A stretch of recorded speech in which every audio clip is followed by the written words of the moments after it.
সবাইকে শুভেচ্ছা জানিয়ে ঢাকা বিশ্ববিদ্যালয়ের সৌজন্যে আজকের সংবাদ পরিক্রমা শুরু করছি। আজকের সংবাদ পরিক্রমার বিষয় উত্তর ইসরায়েলে হিজবুল্লাহর মুহুর্মুহু রকেট হামলা।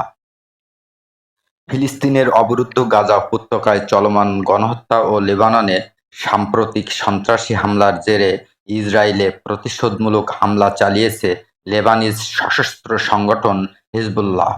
এসব হামলায় তাৎক্ষণিকভাবে হতাহত বা ক্ষয়ক্ষতির পরিমাণ জানা যায়নি। কাতার ভিত্তিক সংবাদ মাধ্যম আল জাজিরার প্রতিবেদনে বলা হয়েছে, শনিবার দিনগত রাতে উত্তর ইসরায়েলের হাইফা শহরের পূর্ব দিকের রামাত ডেভিড বিমান ঘাঁটি লক্ষ্য করে কয়েক ডজন রকেট ছুড়েছে হিজবুল্লাহ বাহিনী। এক বিবৃতিতে হামলার কথা নিশ্চিত করে ইরান সমর্থিত সংগঠনটি জানায়, ফিলিস্তিনিদের প্রতি সংহতি জানাতে এবং লেবাননের বেসামরিক নাগরিকদের লক্ষ্য করে চালানো সাম্প্রতিক সন্ত্রাসী হামলার জবাবে এই পাল্টা হামলা চালিয়েছে তারা। বিবৃতিতে আরও বলা হয়, এদিন হামলা চালাতে ফাদিয়া 1 ও ফাদিয়া 2 রকেট ব্যবহার করা হয়েছে। গত কয়েক মাসে এর আগে তারা ইসরায়েলে যেসব রকেট হামলা চালিয়েছিল তা ছিল দ্বিতীয় বিশ্বযুদ্ধের সময়কার সোভিয়েত রাশিয়ার তৈরি কাতিউশা শ্রেণীর রকেট। এদিকে এই হামলার জেরে রোববার মধ্যরাতের পর উত্তর ইসরায়েল জুড়ে সতর্কতামূলক সাইরেন বাজানো হয়েছিল।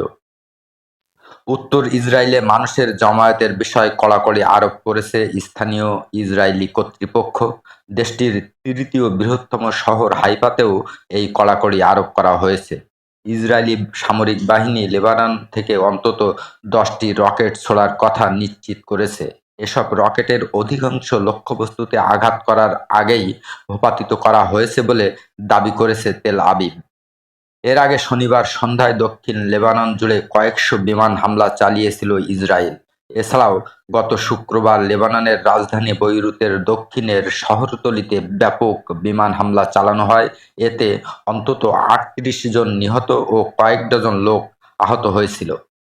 লেবানন জুড়ে একযোগে পেজার বিস্ফোরণে বহু হতাহতের রেশ কাটতে না কাটতেই একদিনের মাথায় বুধবার আবারও দেশটিতে একযোগে অকিটকি বিস্ফোরণের ঘটনা ঘটে। এসব হামলায় অন্তত 30 জন নিহত ও কয়েক হাজার মানুষ আহত হয়েছেন।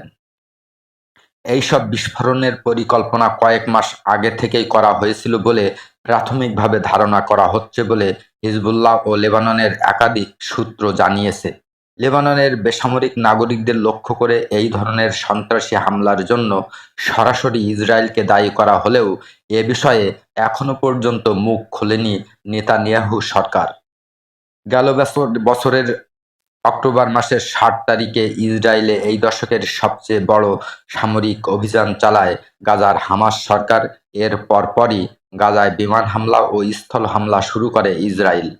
এই আগ্রাসনে এখনো পর্যন্ত 41,000-এর বেশি ফিলিস্তিনি নিহত হয়েছেন, যাদের অধিকাংশই নারী ও শিশু। এছাড়া আহত হয়েছেন 1 লাখের বেশি মানুষ। চলমান এই গণহত্যার প্রতিবাদে ইসরায়েলের বিরুদ্ধে যুদ্ধ ঘোষণা করে লাগাতার হামলা চালিয়ে আসছে ইরান সমর্থিত হিজবুল্লাহ। এর জের ধরেই ইসরায়েল এবং ইরান সমর্থিত হিজবুল্লাহ গেরিলাদের মধ্যে পরিস্থিতি ক্রমেই উত্তপ্ত হচ্ছে এবং যে কোনো সময় উভয় পক্ষের মধ্যে তীব্র যুদ্ধ বেঁধে যেতে পারে বলে বিশেষজ্ঞরা মনে করছেন। আজকের সংবাদ পরিক্রমা এখানেই শেষ করছি।